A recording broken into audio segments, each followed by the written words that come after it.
இவங்க எல்லாம் கருப்பு கொடி பிடிச்சிட்டு ஆர்ப்பாட்டம் பண்ணாங்க, மூலிகை அந்த ஆர்ப்பாட்டம் பண்ணாங்க இல்லையா, அதுக்குன்னா தகுந்த மாதிரி ஒயின் ஷாப்பை மூடினாங்களா?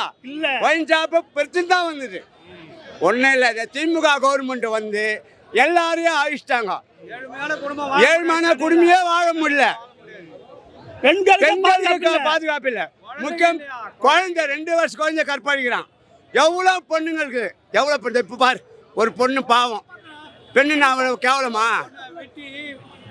சரி, இப்போ கொடுத்தீங்க இல்லையா, மாதம் 1000 ரூபான்னு சொன்னீங்க, திடீர்னு இப்போ 3000 ரூபாய் கொடை. இது கோடை வந்து ஒரே ஒரு வருமா? வருஷத்துக்கு கொடுக்கணும் இல்லையா? கொடுக்கவே இல்லையா? ஏன் நீங்கள் ஆட்சிக்கு வந்தீங்க இல்லையா? நீங்கள் ஆட்சிக்கு வந்தீங்க இல்லையா, வந்த உடனே 1000 ரூபாய் கொடுத்தீங்களா? இல்லையே, 2 வருஷம் பொறுத்து கொடுத்தாங்க. அதை வந்து சில பேர் யோசிக்க மாட்டாங்க. 5 வருஷம் அவங்க ஆட்சி வந்து தீய சக்தி, ஏமாற்ற சக்தி, 5 வருஷம் கொள்ளடிச்சது மட்டும்தான். கொள்ளை ஊழல், வாரிசு அரசியல்.